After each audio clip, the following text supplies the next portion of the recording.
Hello जी, नमस्ते। Welcome to Salim Chaudhary official. और अगर आपको भी अपने जीवन में थोड़ी बहुत परेशानियां लगी रहती हैं, पेट से संबंधित शारीरिक परेशानियां, तो आप सिर्फ इस एक नियम को अपना करके बहुत ही अच्छा लाभ पा सकते हैं, स्वस्थ रह सकते हैं। तो वो कौन सा नियम है, इसे हम जानेंगे अपनी आज की वीडियो में। और अगर वीडियो अच्छी लगे तो एक लाइक कर दीजिए, और अगर चैनल सब्सक्राइब नहीं किया है अभी तक तो आप चैनल को सब्सक्राइब भी कर दीजिए।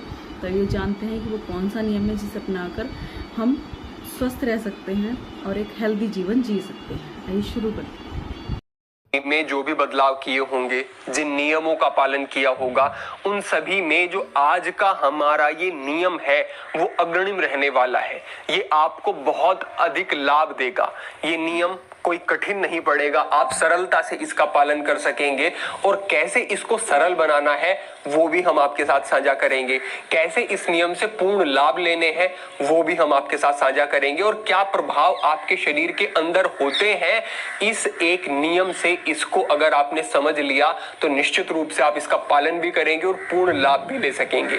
आगे बढ़ने से पहले आप एक विषय को समझ लें। हमारी एक प्राणिक शक्ति होती है जो हमारे कार्यों को संपादित करती है। जैसे कि जब हम भोजन करते हैं तो वो प्राणिक शक्ति हमारे भोजन का पाचन करने में लग जाती है। हम कोई दिमागी कार्य कर रहे होते हैं, उस समय पर वो प्राणिक शक्ति उस दिमागी कार्य को ठीक प्रकार से संचालित करने में लग जाती है। हम दौड़ रहे होते हैं तो वो दौड़ने में प्राणिक शक्ति लग जाती है। वो प्राणिक शक्ति हमारे शरीर के हर एक कार्य को संपादित करती है। ये हमारे योगियों ने, ऋषियों ने सिद्धांत दिए हैं। लेकिन यहाँ पर एक बात समझने वाली है कि ये प्राणिक शक्ति एक समय में एक कार्य करती है। हमने पहले भी आपके साथ साझा किया है कि अगर आप भोजन करते हैं और भोजन करने के बाद कुछ गहरी सोच में पड़ जाते हैं तो आपके पाचन पर प्रभाव पड़ेगा, क्योंकि जो प्राणिक शक्ति पूरी तरह से आपके पाचन पर लगनी थी अब आपने उसे बांट दिया है। अगर आप भोजन करने के बाद कोई शारीरिक परिश्रम करना शुरू कर देते हैं या फिर वॉक भी कर रहे हैं तो बहुत तेज वॉक करना शुरू कर देते हैं तो ये ठीक नहीं है, क्योंकि प्राणिक शक्ति जो पूरी तरह से पाचन पर लगनी थी वॉक करने में वो व्यय होनी शुरू हो जाती है। इसलिए कहा जाता है हल्का हल्का चलना है। तो आपने ये समझा कि प्राणिक शक्ति एक समय में एक कार्य करती है। लेकिन जब आप देर रात्रि भोजन करते हैं, देर से आप खाना खाते हैं, तो क्या होता है, 3 प्रभाव पड़ते हैं। इन 3 प्रभावों को सजगता से समझ लें। पहला प्रभाव क्या होता है कि आपकी जो जठराग्नि है वो सूर्य के साथ काम करती है। यानी कि जैसे जैसे सूर्य उदय होता है तो आपकी जो पाचन अग्नि है वो बढ़नी शुरू हो जाती है। दोपहर में वो और बढ़ती है और संध्या काल में वो थोड़ी मंद हो जाती है। इसीलिए कहा जाता है कि संध्या काल में हल्का भोजन करें, ये ठीक रहता है। और आपको ध्यान रखना होता है कि आप जो शाम का भोजन है वो सूर्य अस्त होने से पहले पहले कर लें। अगर सूर्य अस्त हो गया तो जो आपकी जठराग्नि है वो और कम हो गई है। अब उस मंद जठराग्नि में जब आप भोजन करते हैं तो वो भोजन ठीक प्रकार से पचता नहीं है। अगर आपने सात्विक अच्छा भोजन भी किया है तो भी, क्योंकि जठराग्नि मंद थी शरीर में, वो ज्यादा समय तक रुकेगा तो वहां पर सड़न पैदा होगी और वो आपके लिए विषाक्तता का कारण बनेगा, हानिकारक हो जाएगा। तो आपको समझना है कि आप अगर सूर्य अस्त होने से पहले भोजन करते हैं तो जठराग्नि प्रदीप्त रहती है, भोजन ठीक से पचता है। दूसरे स्थान पर आप समझे कि रात्रि के समय में जो आपकी प्राण शक्ति है वो हीलिंग में लगनी चाहिए। यानी कि शरीर में जो रिपेयर होने हैं, शरीर में जो टूट फूट होती है उसको रिपेयर करने में वो प्राणिक शक्ति लगनी चाहिए।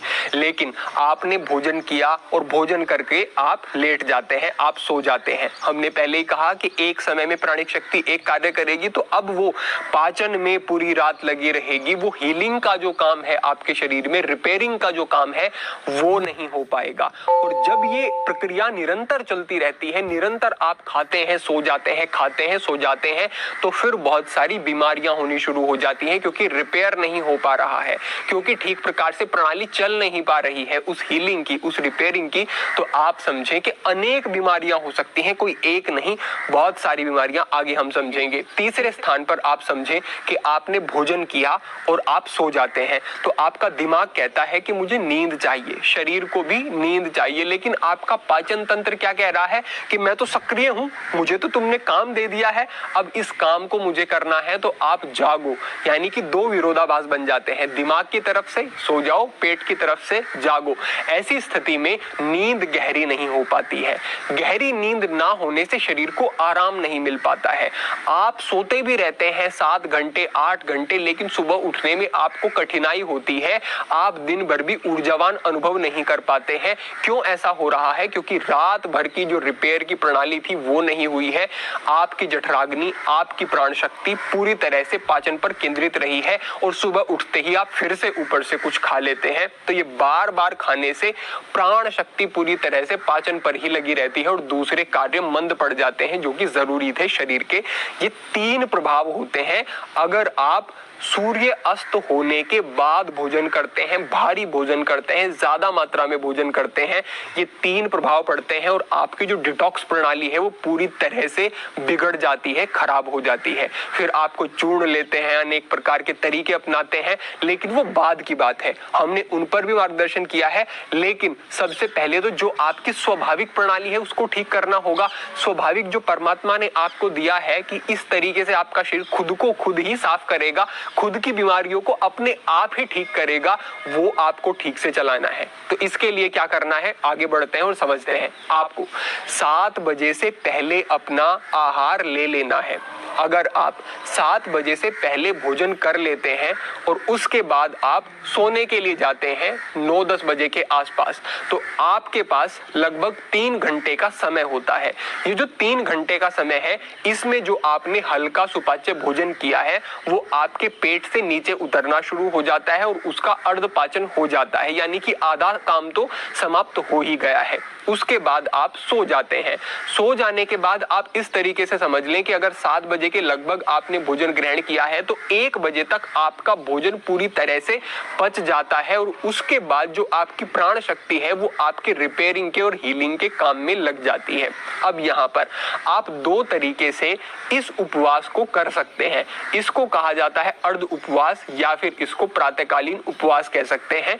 इसमें आपको जो फास्टिंग करनी होती है वो 16 घंटे की करनी होती है। शुरुआत आप ऐसे कर सकते हैं कि आपने शाम को 7 बजे जो भोजन किया है उसके बाद आप अगले दिन 7 बजे भोजन करते हैं, लेकिन क्योंकि आपने शाम को 7 बजे से थोड़ा पहले ही भोजन कर लिया था तो आपके पास रिपेयरिंग के लिए आपके शरीर के पास समय बचता है, क्योंकि 1 बजे तक आपका भोजन पच गया। उसके बाद आपके शरीर के पास लगभग 6 घंटे रहते हैं, जिस 6 घंटे में वो रिपेयरिंग का कार्य कर सकता है। तो आपने 7 बजे संध्या में भोजन कर लिया और अगले दिन आपने 7 बजे ही भोजन किया। ये तो बिल्कुल सरल है, इसका पालन तो आपको करना ही है।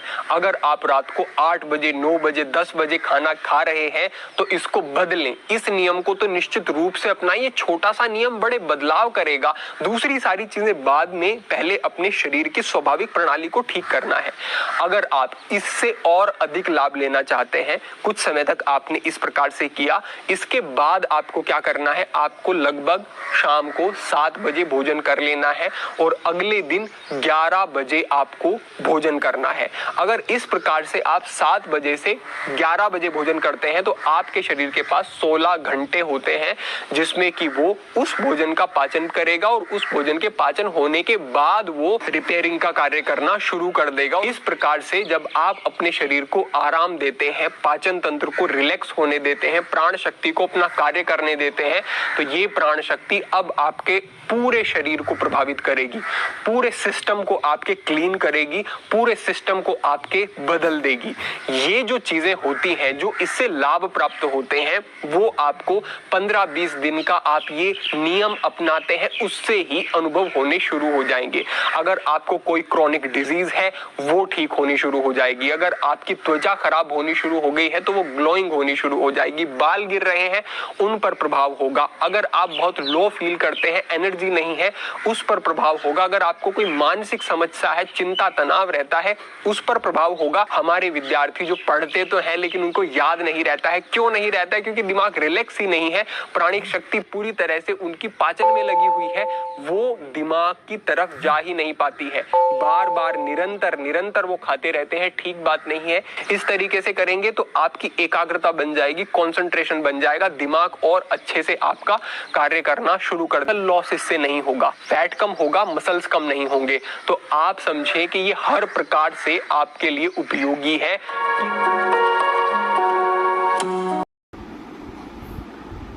योगी जी ने एक उपाय ये बताया है, इस नियम को करके हम स्वस्थ रह सकते हैं। वीडियो अच्छी लगी हो तो लाइक कर दीजिए और चैनल को सब्सक्राइब नहीं किया है तो सब्सक्राइब कीजिए। नमस्कार।